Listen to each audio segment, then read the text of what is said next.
Saudaraku kekasih dalam Tuhan, di minggu Advent yang kedua ini kita dituntun oleh firman Tuhan yang dibaca tadi dalam kitab Yesaya pasal 7 ayat 10 sampai 17, yang sebetulnya tidak terlepas dari ayat 1 sampai 17 tentang Yesaya dan Raja Ahaz. Saudaraku kekasih dalam Tuhan, Raja Ahaz berada dalam situasi yang penuh dengan tekanan. Dia berada dalam keadaan terancam. Kalau kita baca dalam ayat 2 pasal 7, lalu diberitahukanlah kepada keluarga Daud, Aram telah berkemah di wilayah Efraim, maka hati Ahaz dan hati rakyatnya gemetar ketakutan, seperti pohon-pohon hutan yang bergoyang ditiup angin. Raja Ahaz diancam oleh Israel Utara dan Aram untuk berperang mereka. Dalam kondisi seperti ini Tuhan mengutus Yesaya. Jadi dalam ketakutan, dalam kekhawatiran atas bahaya perang mengancam, Tuhan mengutus Yesaya dan anak Yesaya untuk menemui Raja Ahaz. Katakanlah kepadanya, teguhkanlah hatimu, tinggallah tenang, jangan takut, janganlah hatimu kejut, karena kedua untung kayu api yang berasap itu, kepanasan hati Rezin dan Aram dan anaknya merancang yang jahat atas mereka. Saudaraku kekasih dalam Tuhan, dalam situasi kalut seperti ini, Yesaya memberi penguatan bagi Raja Ahaz. Mintalah pertanda dari Tuhan Allahmu. Apakah tanda itu dari dunia orang mati paling bawah, atau sesuatu dari tempat yang tinggi di atas? Mintalah tanda pada Tuhan, sebab Tuhan yang tak mau kasih biar, Tuhan yang tak mau kasih tinggal umatnya diserang oleh Aram dan saudaranya Israel Utara. Saudaraku kekasih dalam Tuhan, minta tanda ini untuk meyakinkan Ahaz bahwa Tuhan tidak pernah meninggalkan umatnya. Tetapi apa yang terjadi? Raja Ahaz yang dengar Pak Nabi Yesaya.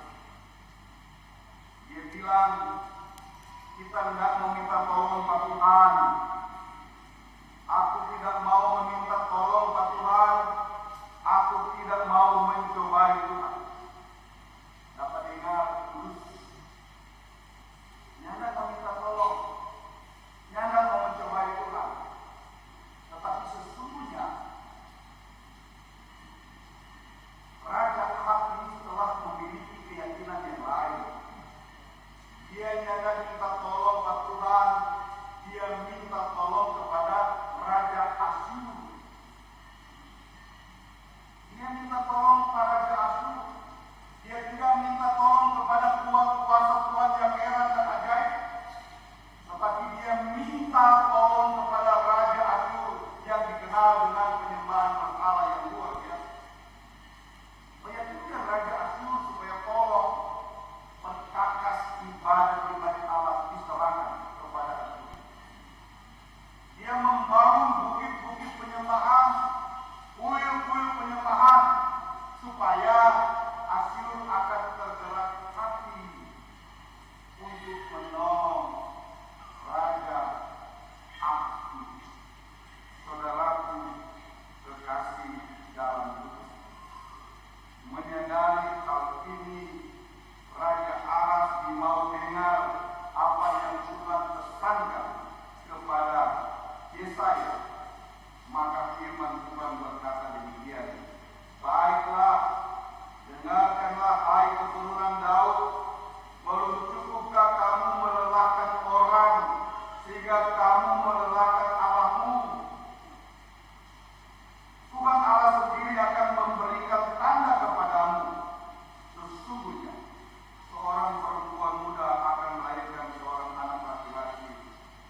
Jangan pernah kesepian orang-orang.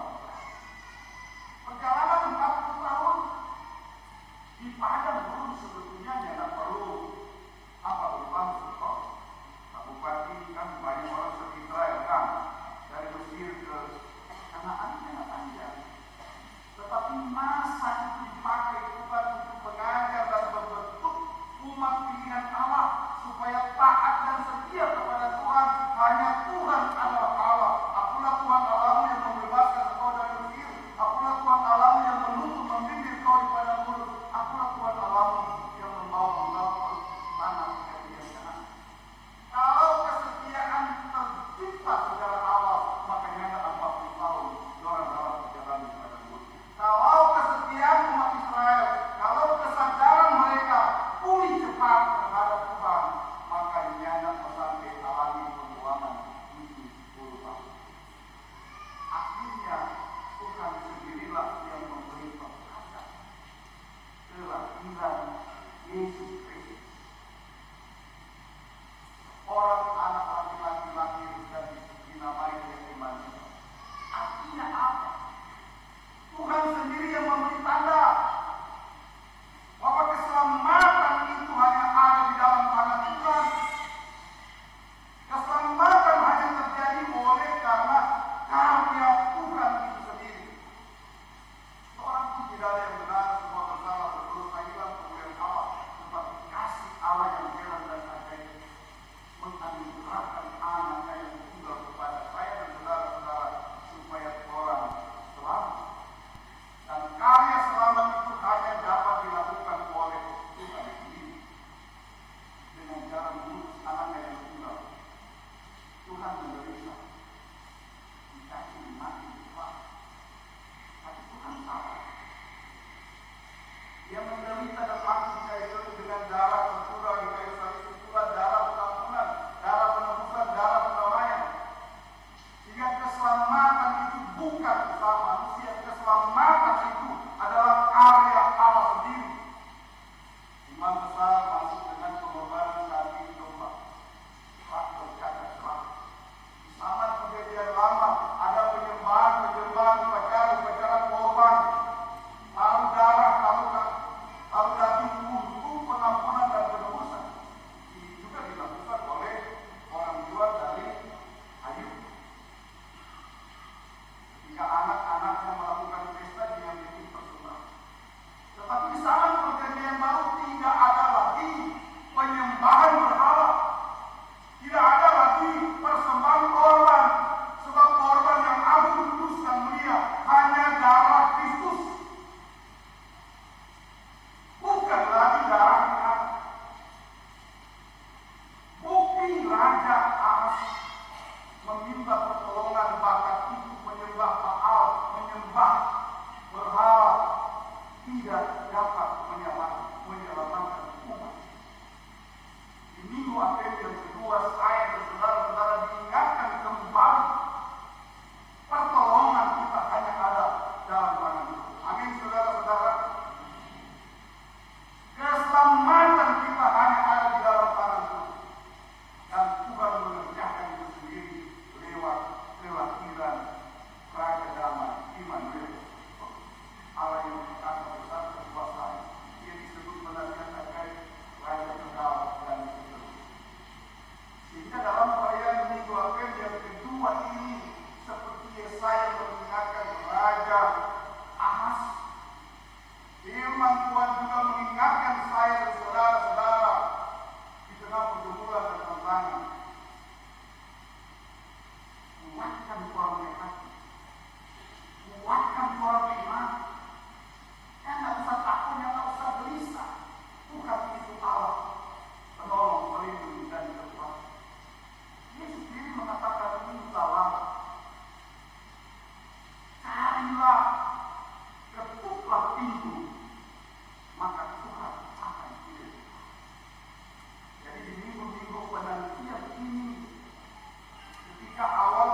Dia adalah juru selamat Immanuel.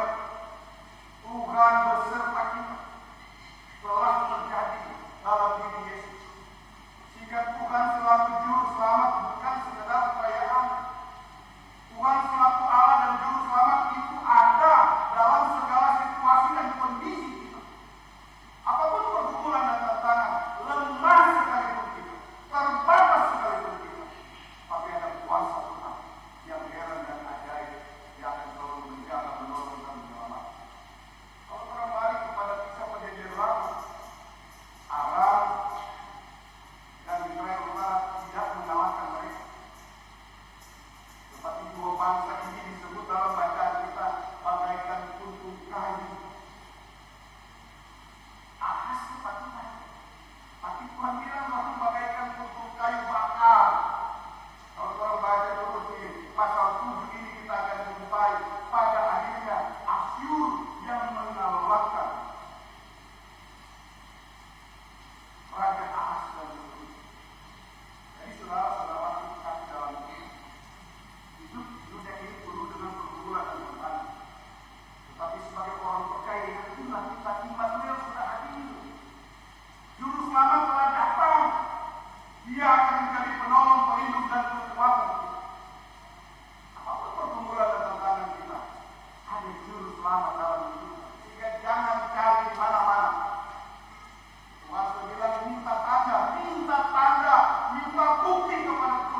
hari itu tidak